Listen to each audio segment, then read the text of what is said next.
following program is a presentation of the Options Insider Radio Network. For more programs, visit www.theoptionsinsider.com or search for Options Insider Radio in iTunes.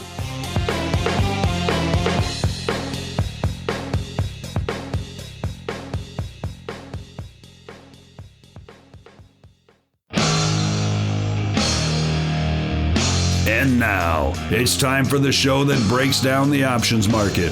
From unusual activity alerts to market updates and trading strategies. If it involves puts and calls, then our all-star panel will break it down. It's time to hit the Option Block with your host, Mark Longo from theoptionsinsider.com and co-hosts Mike Tusaw from KnowYourOptionsInc.com and Mark Sebastian from OptionPit.com. The Option Block is brought to you by Options Express. Don't spend time worrying about your broker. At Options Express, security, stability, and account protection are the most important responsibilities to our customers. Secure account access, enhanced financial protection, entrusted with over $7 billion in customer assets, established financial stability. Options Express lets you trade with confidence. Stocks, options, and futures, all in one account. Trade with a specialist. Visit optionsexpress.com/OXradio to open your free account. Options Express is a member of FINRA, SIPC, and NFA.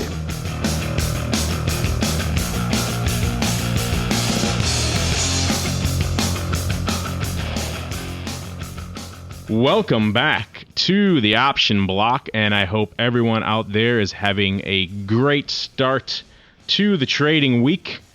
My name is Mark Longo from the OptionsInsider.com, as well as the Options Insider Radio Network. And I'm joined today by a rotating panel of regulars, starting off with the man from the mountains, good old Mike Tusaw from Know Your Options Inc. Uncle Mike, welcome back to the show. Always great to be here. Thursdays excite me. I could tell from the enthusiasm dripping from your voice. And we are also joined twice in a row, a rare treat, by Mr. Tim Navabi holding down the Options Express seat today. Welcome back, Mr. T-Nav. Thank you very much, Mark. I'm glad to join in today. I know I missed, I think, twice 1 week, so I'm just kind of making up for that. Yeah, we're not used to this double presence of Mr. T-Nav, 2 shows back to back, so a rare treat for our listeners indeed. And we'll be joined by some more cast members in the upcoming segments. But for now, with the team assembled, we're going to dive right into the trading block.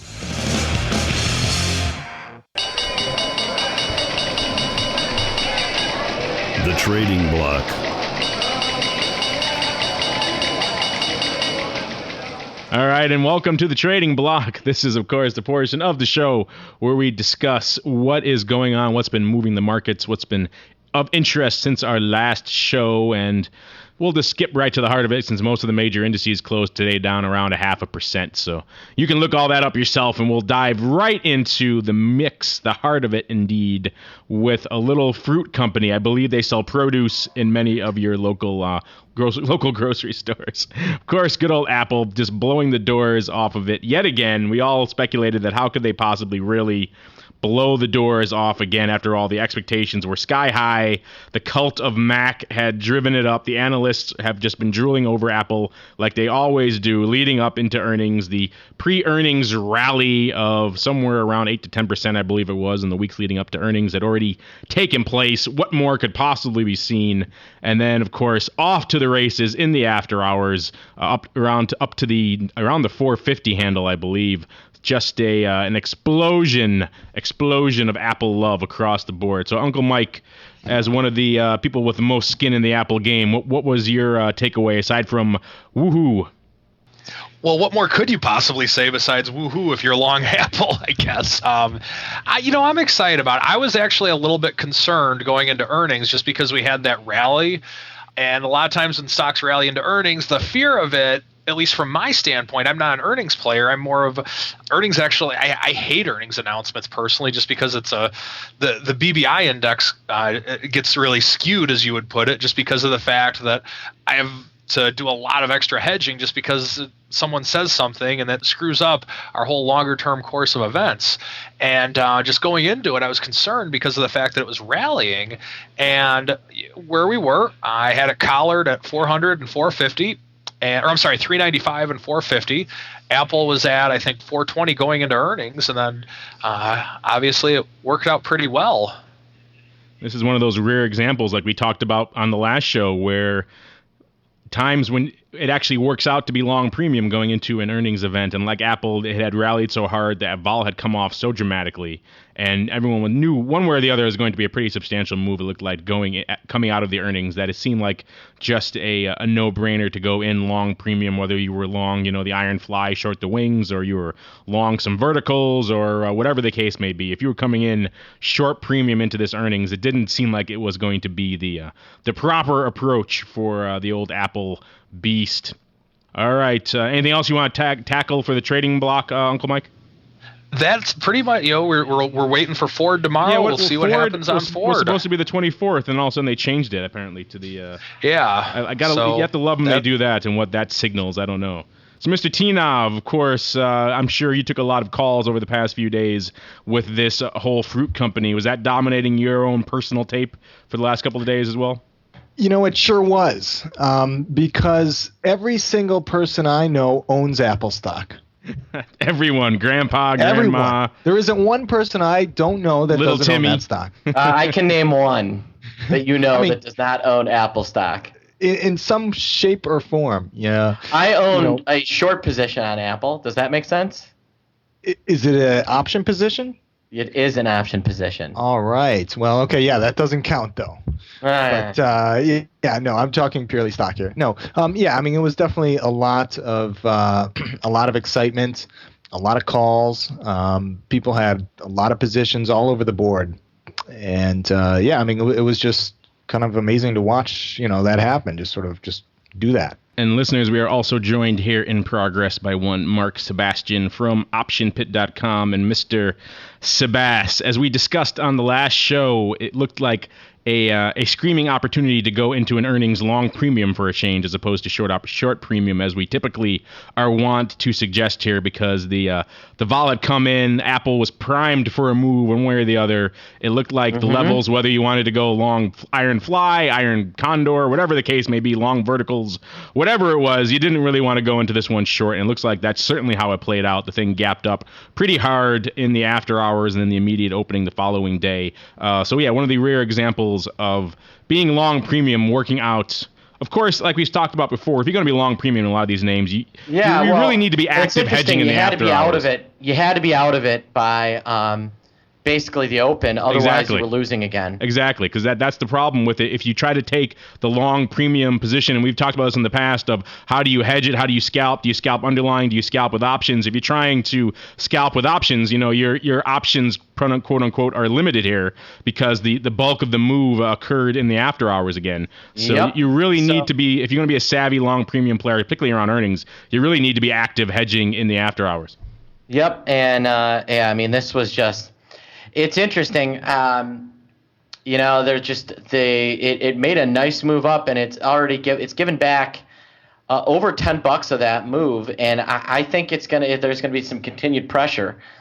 Just seems that way. Apple people get really excited. They're like Apple earnings are kind of like a virgin having sex for the first time, if that makes sense. I think the build-up is even longer though, because it lasts for weeks going into the earnings. Imagine this: at Woodstock. It's like a virgin having sex for the first time, but he got a letter from a girlfriend in Europe 6 months prior telling him that she was going to have sex with him when she came to visit the United States in 6 months. Then that is Apple earnings.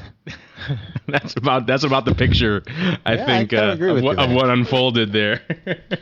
It's like, oh, here it comes, and that glorious buildup that we see every quarter. Yep. And it's amazing. It never fails. It's like American Pie all over again. And it happens just like that. It really does. Bam, and then it's just, everyone just kind of looks at amazement. The next thing you know, your dad walks in and you got an apple pie around your pants. And it's just shame and embarrassment for all around. Except this time the shame and embarrassment was somewhat ameliorated by the oodles and oodles of cash that you made if you were long Apple in any way, shape, or form. So aside from Apple, Mr. Sabas, what else was catching your eye over the past few sessions? You guys see JCPenney up $6.50 today. Huge short squeeze today. I mean, massive. If you look at the volume metrics on the open, there were all these massive buy-ins. And we saw a huge buy-in at the end of the day that popped it up to the day highs. The reversal overnight went from -20 to even as the stock got completely bought in on this short squeeze. So, am I a believer in the $6.50 rally? Absolutely not. I will and have a short position on JCPenney, just as I do Apple currently. Yeah, looking here at the ADV here for JCPenney, 11,000 typical ADV, 230,000 contracts today. That's just a beast and a half. Today was a combo of short squeeze, stupid paper trailing in, another short squeeze, and the pros taking the other side of the trade all day. Yeah, if you look here at this at the strike chart here, it's just you can just see people legging into conversion reversals all day long. It's you very rarely see this sort of equal paper on both sides of the strike chart, all the way up and all the way down. So people are just taking advantage of whatever they can get. JCPenney, of course, closing today about $40.72, up about 6.5% or nearly 19%. And yeah, all this Feb paper. Just 25,000 Feb 37 puts, 15,000 Feb 40 calls. Just lighten up the tape across the board. Have you heard what they're going to do? I mean, what the CEO is planning to do at the stores? Well, they're going to change the name to JCPenney Pod, and they're gonna get Angelina Jolie to walk around with it and say it's cool, and that should really do the trick. I'm interested to see what the JCPenney fanboys look like. They're in comfortable slacks and they're like, I only wear Stafford suits. I will say this for whatever reason. Martha Stewart forever. I will say this for whatever reason, JCPenney has had some sort of branding resurgence because for whatever reason, it's one of the only brands that my 3-year-old recognizes, like the logo. You never go there, but we'll drive down the street and say, "Oh, that's JCPenney." I don't know how he learned it, but I think the nanny must have taken him there or something because he just he spots that and Disney. Somehow those two are equivalent brand names in his mind, which is so they're making a huge inroad in the 3-year-old market right there. Yeah, I'll give them this. They're better managed. They're already better managed than Sears and Macy's, and we'll see from there. Well, it's not hard to be better than Sears. I mean, Sears was essentially a real estate play at the worst possible time to do a real estate play, the 05, 06 end of the bubble. Yep. And they've since been trying to manage. I know several people who actually worked at Sears over the past few years, and the just debacle of stories I've heard coming out of them of the management of that company and not having any clue about retail has been just completely shocking. I'm amazed that that chain is still afloat.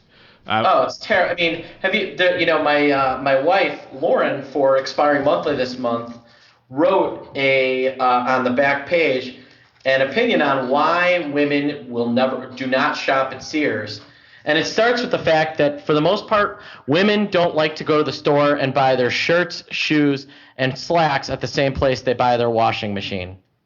Well, there you go. Why Sears will never penetrate with the softer side. No, I mean it's really interesting. Yeah, I mean my Lauren wrote an amazingly great piece on it, and it was funny and super insightful. If you're interested on reading the piece, I did strip it out, and I'll be happy to email it to you. Maybe we'll post this as you want me to send you the piece? We can post it as an attachment at Option Insider there, Mark? Yeah, or we can even just post the link in the show notes too. That's that'd be great. That'll work. So, if you want to read, give me an email. If you want to read the wisdom of Mark's wife, and if she's anything like you, then perhaps not. But no. She's nothing like me, and that is a selling point. Well, her blog is one of the most widely read fashion blogs out there. I don't know if you knew that, Mark. I do not know that. I don't follow the metrics of the fashion blogs. BigBlondeHair.com, folks. BigBlondeHair.com. There you go. She's the retirement plan. You're just the window dressing up front. All I'm doing is treading water while she turns that into the multi-billion-dollar business we're planning on. Well, she builds the beast, as it were. Yep. All right. Anything else, Mr. T-Knob, before we wrap up this trading block here?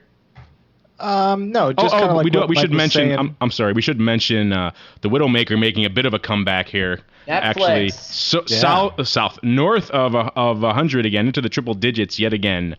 Perhaps is going to start luring back some of those recalcitrant premium sellers here who got scared off or perhaps wiped out in the previous implosion of Netflix. I'll tell you. You know what? For looking at March. You know, the 115 straddle for under $20, and on a day that it's moved $20. You know, Mark, what is one of the things I always say? When you can buy the straddle 2 months out for cheaper than it moved today, it's usually a good time to buy that straddle.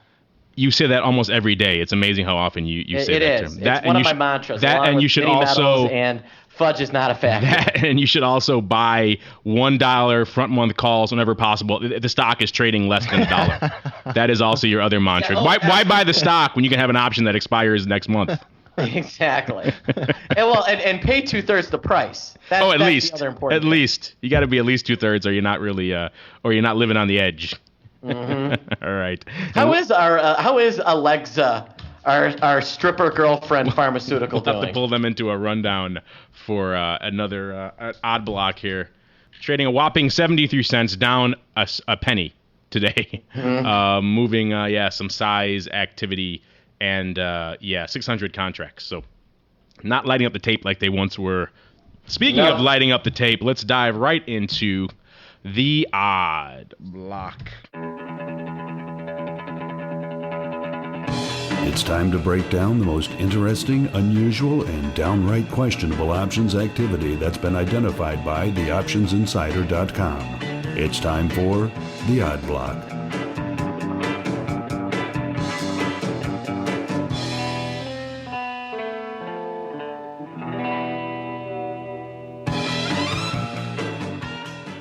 And welcome to the Odd Block. This is, of course, the part of the show where we sit down and pick apart the interesting, the unusual, and as the man said, somewhat questionable options activity that's lighting up the tape. We're going to kick things off with good old Deutsche Börse, ticker symbol DB. They closed down. They closed at $43.40, down about a quarter on the day. This is the name that does about 10. I don't know. I do know, actually. Wasn't DB your acronym on the floor long ago? Oh, yes, it was many things. It's actually DVL, but that's a story for another day. Deutsche Börse does about 10,000 contracts a day. They did nearly 27,000 today. So an active day for good old DB, and this is with earnings coming up relatively soon, next week, on the 2nd, coming out for earnings. Looks like some people are putting on some sizable defense ahead of the earnings. We saw one of the biggest trades of the day today was a pickup of the April 40 puts. About 9,500 of those were purchased for $2.45 each. So that's pretty much one whole day's ADV just in that pickup of those April 40 puts. Obviously, April not exactly an earnings play. It looks like more of a large equity holder hedging himself against the near term. But that seems to be really the moral of the story these days in Deutsche Börse, is everyone and their mother flocking towards puts. We saw today a put-call ratio of about 15-1, and a overall put-call open interest is about 1.4. So a lot of interest in the puts. We also saw today, coming into earnings, a 2,000 lot of the March 45-35 put spread being picked up for $2.75. So a lot of interest overall in just puts these days in DB. That probably doesn't come as a surprise to a lot of our listeners, given the tumult that's going on with them and their coming deal, or perhaps not deal, or lack of a deal with NYSE, and how that's all going to shake out. A lot of question marks still up in the air there, particularly for us on the options side, given how all these exchanges are going to merge into a single company. But interesting stuff nonetheless, as a lot of put buyers coming in to good old DB, and then keeping it confusing as we are wont to do here in the odd block. We're going to move from DB to DV and DeVry. Yeah, lovely. So yeah, I don't think we've done that before. The one ticker change, but keeping our listeners confused. DeVry Inc. closed at $39.70, down about $1.37. Or 3.5%. This is the name that does about 600 contracts a day. They did nearly 22,000 today, and the bulk of that, about 16,000 contracts, was in one really large call vertical that was picked up and financed by some downside puts. We saw traders coming out here in May, so rolling well past earnings, picking up 44,000 of the May 45.50 call spread for about $1.20, and then financing that with a sale of 8,000. So they did it on a ratio of 8,000 of the May 30 puts for 70 cents. So an interesting trade going on here, where they're essentially using those puts to finance a vertical. If you've been watching DeVry at all since last earnings, ever since they announced back in October, they've essentially just been vacillating between 30 and 40 handle. This guy's betting heavily on a sizable breakout to the upside and financing it by agreeing to pick up that stock south of 30. I know we've talked about some premium or some high-priced, or I shouldn't say high-priced, but some for-profit education firms in the past on the odd block. Have you guys been watching DeVry at all of late? Other than the fact that I attend the Keller School of Business Management, no, I have not been watching DeVry. So by the way, I don't really go to the Keller School. So that's where you're learning all of your business. Yeah, that's where I learn that's where I get all of my great analogies.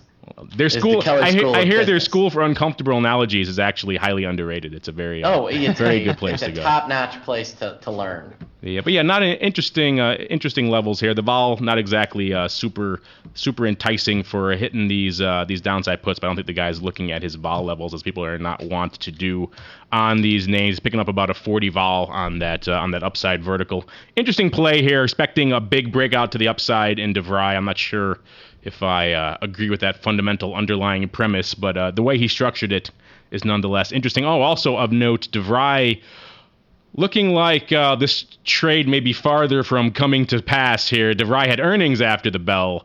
They closed at $39.70. They're trading $36.80 at $38.29 right now in the after hours. So looking like it's moving to the south here. So this spread looking a little bit less attractive right now versus about 20 minutes ago. So interesting play nonetheless. And of course, we talked about it before in the trading block. There was that explosion of volume overall in JCPenney today. All of it tied to that short squeeze, and not really anything you could pick out of one sizable trade, because there was a ton of volume on every strike just about across the board in the front month, a couple 100,000 contracts. Still interesting and worthy of note if you're trading JCPenney. That was certainly something else to watch. So that's going to do it here for the old odd block. And now we're going to dive right into the Express block.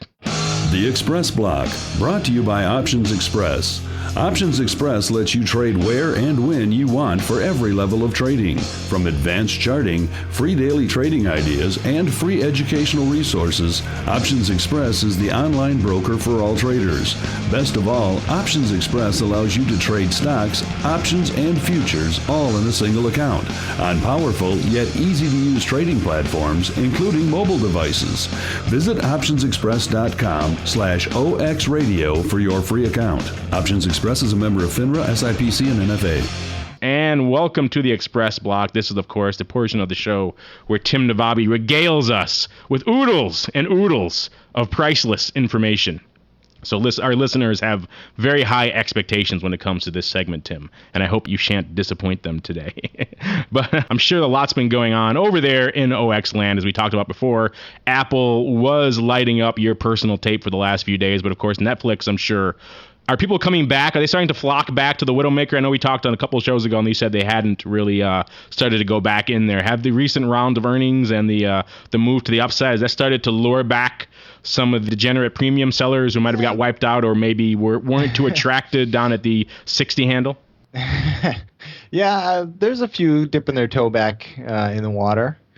So, we'll see how that goes. I'm sure you had a lot of people calling in for DeVry today. Yeah. Huge. No. No, I mean, but, it's a lot What was the biggest trade that you were looking at in JCPenney? What were people calling about JCPenney about? And did you have anybody get short squeezed? Kind of interested. No. I mean, I didn't have any trades on JCPenney. John didn't have any trades. I don't think we had any trades on JCPenney. I mean, most of our trades really have been, AT&T, Netflix, 3M, Google, Caterpillar.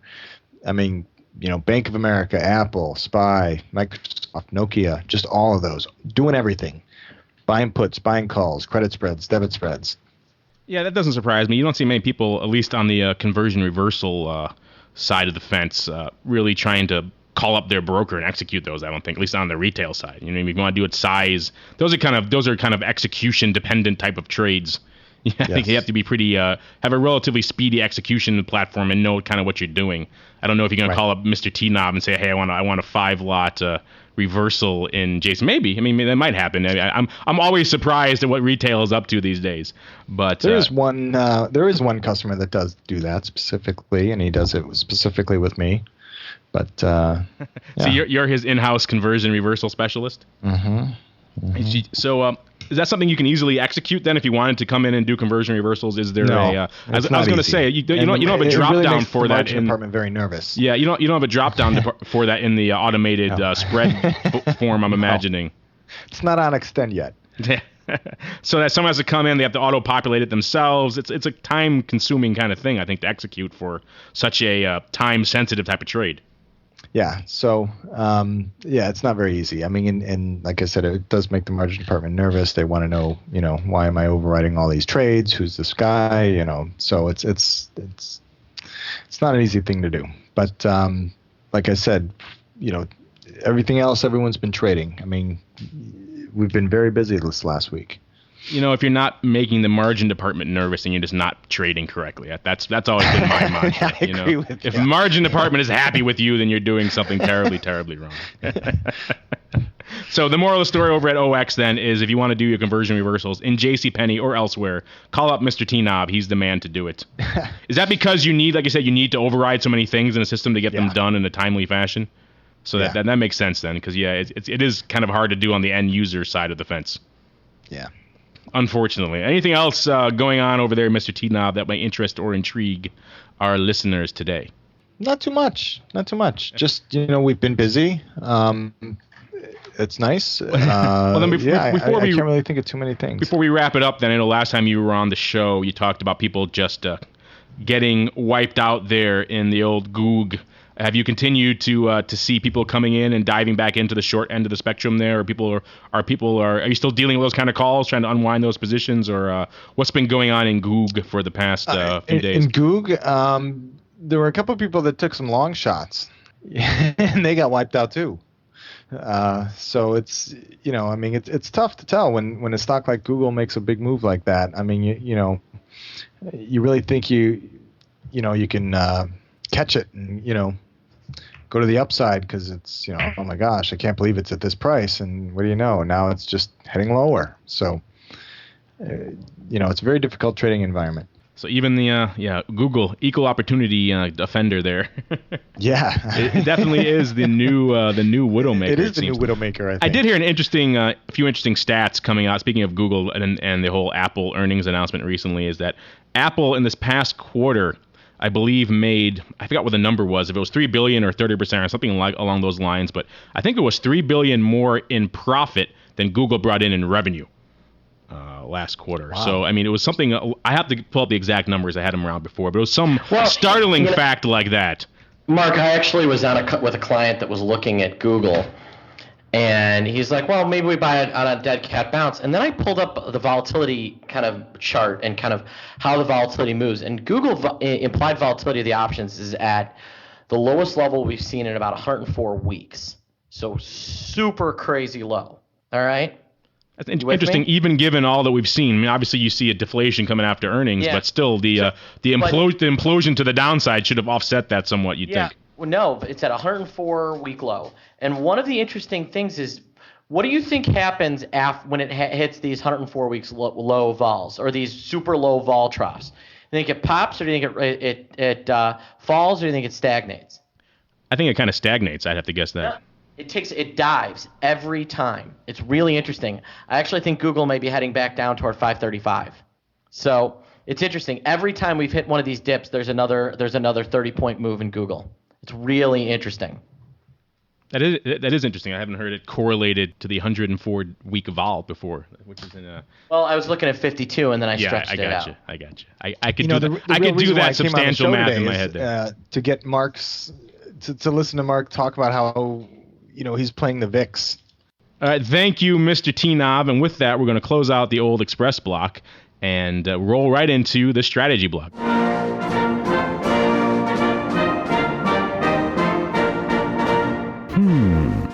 The strategy block.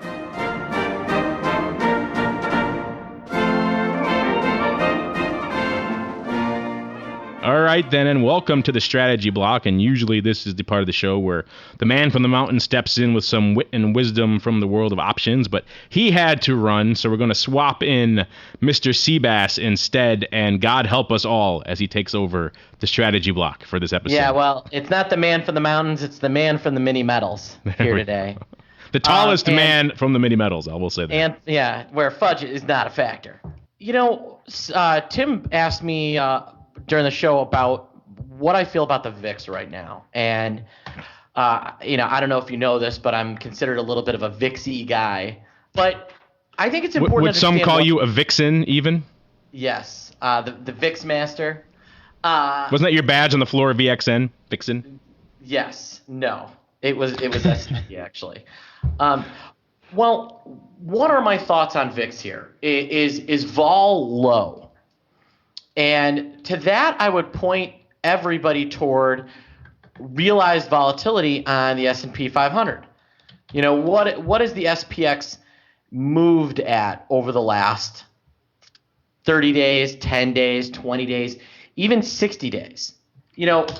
Implied volatility is an important thing. It's a forward-looking bet, but in the end, it really is a piece and determined by realized volatility, how much the market really moves. So since the beginning of, over the last 10 days, the market has moved at an astounding 7.45%. Stretch that out to 20 days, and we are now sitting at 10%.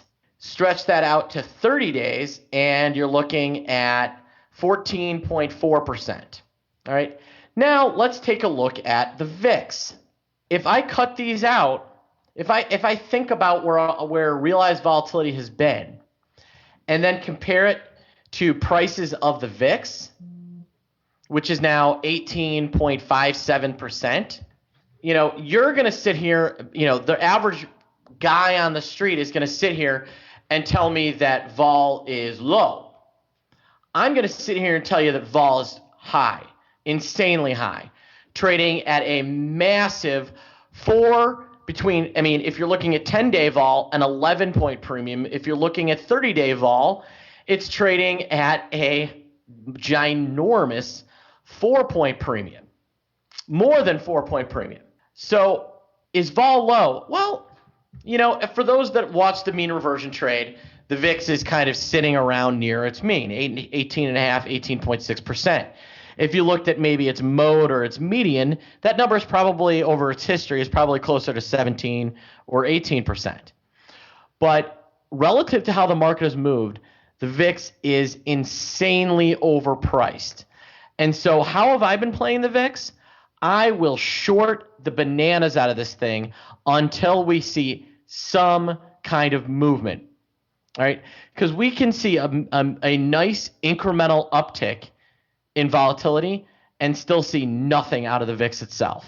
So for those of you that want to know, what does Mark Sebastian think about the VIX right now? Mark Sebastian thinks the VIX is expensive. I would like to know what your wife thinks about the VIX right now. Actually, that's where I'm going. No, but my wife thinks that if you bedazzled it, it'd look prettier.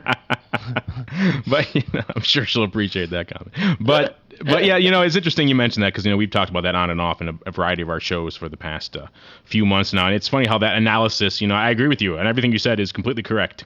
And yet, if you did that exact same empirical analysis, let's say in October or early November, then you're looking at numbers that probably realized, I think it was around 22.5 or so, and yet we were trading well high into the 30s. So you would have been shorting that to death. And yet you would have been rolled into extinction, So the secondary question is why. The 30-day, yes, but the one that I think is kind of interesting is the 10-day, because that gives us kind of a real idea of how vol is really moving.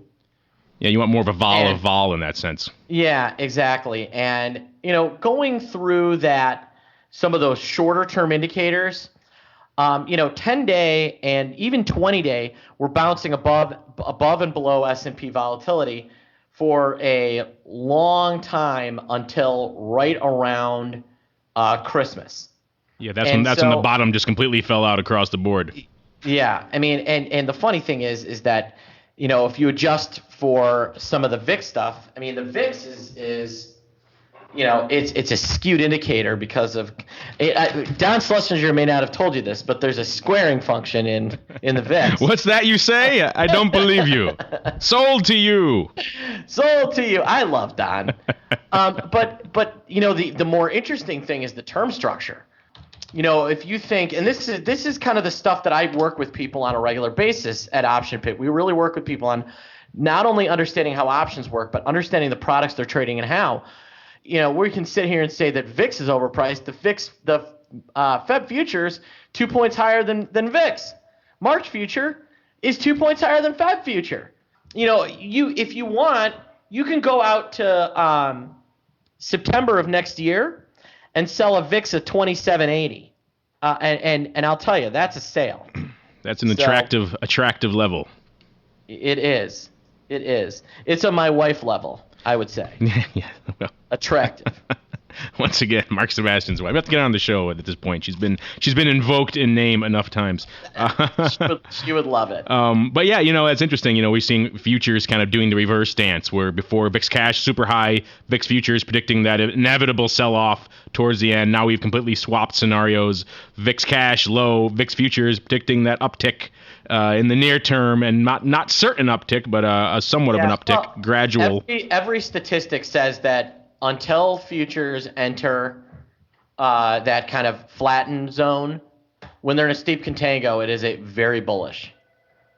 And we do love our contangos here. Well, thank you for that, Mr. Sebastian. And with that, we're going to close out the old strategy block today and dive right into Around the Block. Around the Block.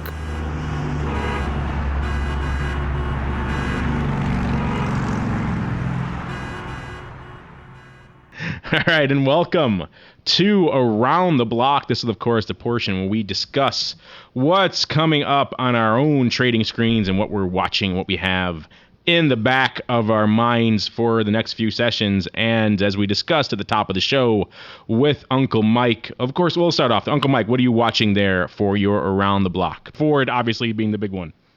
Yeah, Ford's definitely one that we're going to be watching for sure.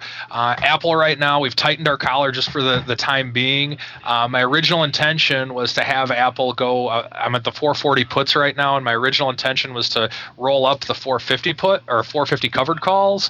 But as I'm doing it, it was at like 449 as I was making the rolls yesterday morning. I'm like, all right, well, as soon as it touches 450, that's when I'm going to roll up the 450 covered calls. And so it hasn't done that as of yet. So we're in a very we're almost in a conversion position in Apple right now, but we're very nimble on it. And then we're watching Ford tomorrow. And then I'm curious, oil keeps hovering around this 100 mark, and we don't have any positions in oil, but it's very interesting how it just keeps staying close to 100 as much as it has. So combine that along with a bunch of natural gas information that we had earlier this week, and we're watching a lot of things. Oh yeah, and gold and silver have been moving too. I forget about that.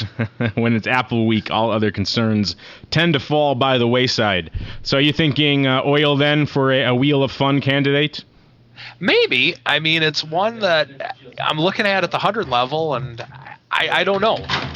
it's one that I'm watching it, but it's definitely too slippery for my personal taste, but it is very entertaining for me to watch. You are a punny fellow indeed. All right, and thank you for that, Uncle Mike. And of course, Ford is on the eyes of many people these days. Of course, never sure what kind of sign that sends when they adjust their earnings dates, if it's just a technical snafu or some sort of accounting snafu, or if there's something deeper lurking behind the scenes there. But Ford is supposed to come out on Tuesday with Apple. Maybe they just wanted the spotlight all to themselves, so they moved it a few days back. They've done that a couple of times. Yeah. On the same day as their dividend now, so that's interesting as well. But yes, Ford trade closed today, $12.79. It's been generally trending up ahead of these earnings as kind of an Apple-esque type of move. A lot of interest here. Ford, of course, been on a bit of a strong rally over the past few months. Some of the 9 handle or so, mid-9s, all the way up into pushing 13 at this level, and be interesting to see if it can break through 13 with this post-earnings surge, or if it's going to hover around these levels for some time to come. Mr. Sebastian, any take on Ford here? Yeah, I am. Everything coming out of the auto show is great, but it doesn't look like there's a lot of great reasons to continue to be super long it here, just because they seem to have baked everything in. So I was kind of a similar impression. This is one of the few names where we actually do hold some underlying. Mr. Tinav was asking about underlying in Apple before. We don't have Apple, but we do have Ford. And I had the same impression. I think we've kind of gotten our bang for the buck out of it now. We've overwritten it here at the 13 level. So we'll be closing out here if there's any sort of substantial moves here. But interesting, I kind of agree too. I think we're kind of getting a wee bit top heavy. Might be time to overwrite your underlying, or perhaps just write them, or perhaps just close them out post earnings. We'll see. But yeah, interesting stuff going on in Ford. I like the name. It's had quite a rally. You can't really begrudge it any more upside at this point. Unlike Apple, which continues to give upside apparently for sometimes no reason. Another interesting trend I think I heard about Apple the other day was that they sold more iPhones than the entire Android suite of products at Verizon in the last quarter. So just talk about how many products they're actually moving. It's a substantial number. Mr. Tinav, a lot of people calling up positioning in Ford ahead of earnings, or is that not really on your radar these days? No, Ford's pretty popular. A lot of people doing a lot with Ford. Buying calls, selling put spreads, buying the stock. There's weeklies on it. So yeah, that's definitely one of the popular ones. People do trade it a lot, and it seems like people are bullish. A lot of people are going long Ford. And, of course, staying in the old tech sector, we do have coming up on the 31st, good old Amazon, another one lighting up the old tape to see what interesting one to go on in there. And if you want to talk about Apple, then good old Apple II, the stealth Apple, as I like to call it, Chipotle coming out next Wednesday. Get your burrito Val now, baby, because it's cheap burrito Val. Gotta love your at the money iron condors and flies there. It's of course, Chipotle trading 365 right now, or close of 365 today, has been on a substantial tear of late. And who knows, perhaps this is indeed the next Apple. And Mr. Tinav, anything else you're watching here around the block? ExxonMobil, I think, is coming out next week. Hold on, I had a couple of other ones. I know you're huge on Eastman Kodak, which of course had earnings today before they opened. You gotta love Mark's a bankrupt stock. Company, Brown. They're coming out next week, I think, right, Mark? Brown's coming out. UPS? Yeah, UPS. Yeah, no, I like fudge, not brown. That has to be one of the worst branding retools in the history of corporate What's America. Brown do for Brown. You?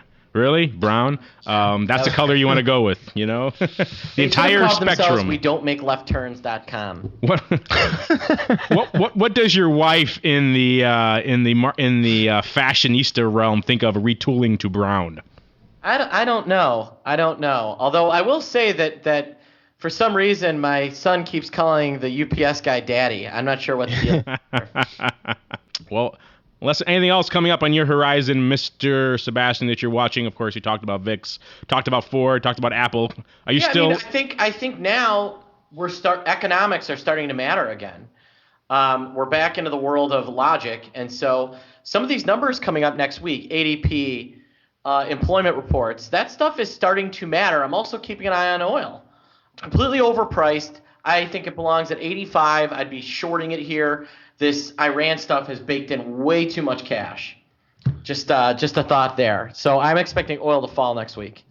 GDP tomorrow, right? Sorry. Oh, good. Yes, GDP, of course, as well. Yeah, I agree. Our numbers are starting to come back on the horizon, whereas for the past quarter or two, no one really gave a darn about any much. I mean, we'd watch non-farms and things like that, but other than that, weren't too many numbers really moving the markets. It was all Eurozone and all that other nonsense. And when is VIX going to crash? And of course, now that it has crashed, when is VIX going to rally again? So a lot of interesting stuff going on there. And that's going to do it for the Around the Block segment. That's also going to do it for this episode of Around the Block. And starting off with you, Uncle Mike, what is going on in the land of KYO that may interest and or intrigue our listeners? Well, Monday night, the case for the covered call. I'll be a guest speaker on the Options Express webinar network. Excited about doing it. I'll be on there with Jim Roseanne, and I'll be talking covered calls. So for more info on it, go to the Options Express website under the Educate tab and sign up. All right, and thank you for that. And Mr. T-Knob, what is coming up in the land of Options Express that way also titillate our listening audience out there? We have some events going on. We have some live events. We have on March 10th in Indianapolis from 8 a.m. to 3:30 p.m. That's a free workshop. And then February 11th from 8 a.m. to 3:30 in Minneapolis. It's also another free workshop. Yeah, information for those are available at optionsexpress.com. All right. Thank you for that. And Mr. Sebastian, what is coming up in the land of theslinky.com, a.k.a. minimetals.com, a.k.a. optionpit.com? Well, we've got our free webinar series again on February 15th. It's going to be using options to trade stock earnings. Should be kind of interesting. I'm going to be on Tasty Trade on the 1st. By the way, we got to get you on that show. You'd be great. And I always love chatting with Tom and Tony. Anyway, I'll be in, and then I'm later that day I'm on Fox. So I'll be out and about. I want to point everybody again, our silver course. It's the cost of a good option book, and it is so well done. You come to optionpit.com, you go to our services page, mentoring and services page, and sign up for that silver course. It comes with a free month of Option Pit Live. You can hear the beautiful sound of my voice every day, and just all my thoughts on volatility in the VIX and Apple and all these different trades that I like to look at. So certainly worth a look. So I hope make sure you at least catch that free webinar. You can register at optionpit.com/events. And speaking of free webinars, the folks over at ICE, not ISE, but ICE, are getting in on the options game, particularly on the short-term options game. They're launching some weeklies in sugar and a few other products. And ironically enough, ICE has never done an options webinar before, so they came to us. And so we'll be doing a webinar with them next week on the case for weekly options and looking at some of the commodity products that they're launching and some of the interesting things about these short duration products. If you're interested, we'll actually put a link to the show notes to this, so where you can register for it. It's kind of they sent this ridiculously long link that I couldn't possibly read out on the show. You would go crazy copying it down. So check out the show notes if you're interested. It'll actually be next Thursday, a little bit before this show records, so about 1:30 Central. So if you're going to be around then and you're intrigued at all by weeklies in sugar and coffee and a few other products, then check out the show notes. We'll have a registration link in there. And that is going to do it for this episode of The Option Block. I want to thank all of you out there for downloading and streaming and subscribing to the show and making it such a success. And we'll see you next time right here on The Option Block. Become a part of the Option Block. Just visit www.theoptionsinsider.com/forum to post a question for the hosts. You can also submit questions to twitter.com/optionblock or leave a voicemail at 312-544-9356. Make it interesting and your question just might make it on the air. The Options Block is property of the Options Insider Incorporated. All rights reserved.